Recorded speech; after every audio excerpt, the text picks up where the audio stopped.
As banks being the foundation of every country's economy, unpopularly told, did you know that banks have the right to actually create money? And you can literally start your own bank and create money. But there is an easier way than starting a bank and start creating money. So, why obsess over opening up a bank to create money when, in fact, as technology progresses, starting crypto and becoming a crypto billionaire is more of a possibility on the horizon? Cryptocurrencies may seem unreal to some people, meaning they probably don't know that much about the system, which is why we're going to share 5 untold truths about money that banks keep from you. This might change the way you see banks and money forever. Hi, and welcome to Business Reactor, where we will be showing you the latest tips and tricks in the financial space as well as business and entrepreneurship. If you want success in your life and business, then you came to the right place because in this channel, we help you in getting ready for success. For more latest success tips from our videos, subscribe to our channel and click on that notification bell button. Let's get right into it. Number 1. Banks can literally make money legally. If I were to mention to you that banks can in fact create money, you most likely won't believe me since the only bank allowed to even create money is the actual source of the dollar, which would be the only place with a right to the dollar printing machine. Contrary to popular belief, though, the banking system works in a way that every single bank located in the country, even in the world, is in fact allowed to create money at certain levels depending on how many deposits are made by people in that bank. So, let's pretend you deposited $1,000 in your local bank. What would that bank proceed to do with that money? No point in hoarding it since they wouldn't even be able to pay you your measly 0.9%.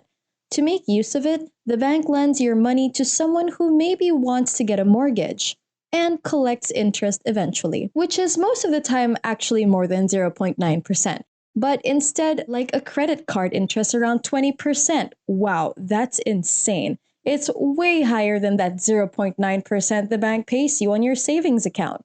Banks will never mention who they lend your money to, but your money will remain in the account. Wait, hold on. Your money is still in the account, yet it was lent to someone else? Where did the bank take the money that was lent to someone else? Well, that's known as fractional reserve banking. Banks are legally permitted to keep 10% of deposits and blend the rest for every $1,000 you deposited in the bank. The bank then makes another $900, lends it to another client, which then brings the total amount for $1,900. The bank literally generated $900 legally. Number 2. Keeping cash in the bank can be a scam. When keeping your savings in the bank, you make at least a few percentage of interest, right? If you look at the numbers, however, it's actually different. Big boss banks like Citibanks, for example, offer literally less than 0.5%. Then there are those banks that offer a bit of a higher rate, but it's still less than 1%. Especially interest rates right now have hit rock bottom. Picture this. If your saving grows by 0.5% while inflation is 2.5%, the inherent value of your wealth is actually decreasing every year. To be honest, why not just use that money today than keeping it in the bank, if that's the case? The purchasing power of your money in a few years is going to be way less than it is now. As inflation increases, which it has been, prices of assets like stocks, real estate, etc., rise intensely. To conclude, after all that, you can save in a bank, but not really make money in one. So best keep your cash for something else instead of leaving it in the bank. Number 3, making money by investing the money you borrowed from the bank. At 28 years old and being the world's 40th wealthiest person, Mark Zuckerberg financed his $6 million Palo Alto home with a 30-year mortgage, and it was only 3 miles away from Facebook headquarters. This man is worth an estimated $15.6 billion. So if that's the case, why would he go into debt when he has billions of dollars and can easily afford it? If he wanted, he could easily purchase $6 million homes in cash without even breaking the bank. So what in the world is the reason for him to go into debt? Free money. Weird, right? How does it work? Who would give you free money when you're already like a billionaire? Well, to answer your question, it all has to do with interest rates. Remember when we talked about earlier about banks giving such low returns to the point where it isn't even worth keeping your money in the bank? Well, in this case, it's quite the opposite. The inflation rate in the United States is between 2.5 to 3%. So, any cash borrowed is below inflation rate and is considered free money. Mark's mortgage rate was just a little over 1%. So if you calculate it, the bank is actually on the losing end since the mortgage rate is lower than the inflation. For example, let's say you loaned $1 million at the rate of 1%. The average rate of return on a savings account is 2.4% pre-pandemic, and now it's less than 1. But let's just take it to 2.4% for now. Meaning if you deposit $1 million in a different bank, you'll make 24,000 a year while only making monthly payments of 10,500 to the bank that loaned the money. Now, do that again but with $100 million, maybe even a billion. When you can borrow money for free, there is no point in tying up your own money when you can just use that money to generate more money in income generating activities. Of course, when we talk about small amounts of money, though, it will probably not work because of the tiny differences. But with large sums, receiving with 1 or 2% can mean thousands, if not hundreds of thousands of dollars in the long run. Number 4, the bank's void of debt. Let's sit down and think about the meaning of this. This continuous cycle of debt is not like a mortgage.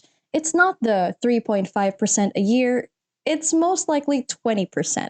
If you can't pay your credit card debt in time now, what makes you think you can pay it in a few months later when the interest grows? 70% of Americans with credit card debt admit that they can't pay it off this year, meaning they're about to fall into the void of debt. And according to the study, it will take over half of the participants in the study more than 3 years to pay off their debt, and surprisingly, roughly 8% say they don't even know when or how they will be able to pay it all off.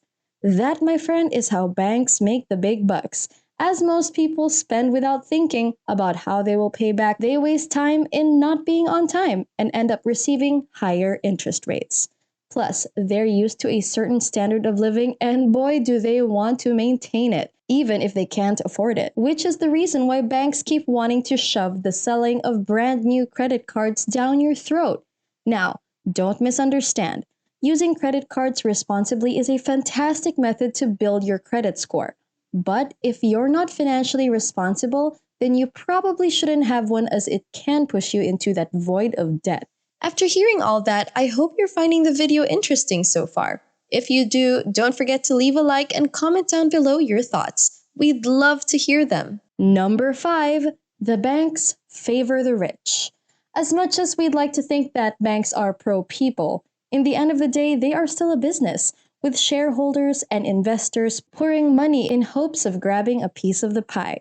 So, if their business model doesn't generate enough revenue, that could mean bye-bye investors and bye-bye bank. That's why they're much more comfortable lending money to the rich than the less fortunate, sad to say. When you're a billionaire, the banks can sleep peacefully because no one is worried that you might default on your loan or go MIA all of a sudden. The odds of that are pretty small. And in case if something happens and you can't make your monthly payments, you can always have some sort of asset to sell or provide as a sort of collateral and still afford to live comfortably. That makes loaning money to the rich pretty much risk-free. This is how the evolving of bank systems work in the past centuries. Banks would only work with great prowess with the people who have the money and assets that constantly generate revenue. In comparison to an average employee who suddenly might get sick or lose his job, or all other real-world reasons. If you're barely making ends meet, loaning money to you is extremely risky. Banks also offer such a low mortgage rate to establish a strong relationship with rich people. Do banks sound absolutely terrible now? I bet they do. But if you put yourself in their shoes for just a moment, would you feel comfortable? Think about it. Loaning money to a friend who barely makes any money and has no assurance that they can pay you back within a given amount of time? Or would you rather to a friend who has a successful business and consistent positive cash flow? No matter how mean it seems, if you want to get a lower mortgage rate, a lower credit card rate, plainly, better terms when borrowing money, you will really need to improve your finance game. As for banks, at least despite all of that, there are different levels and types of financial services accessible and available to every type of person.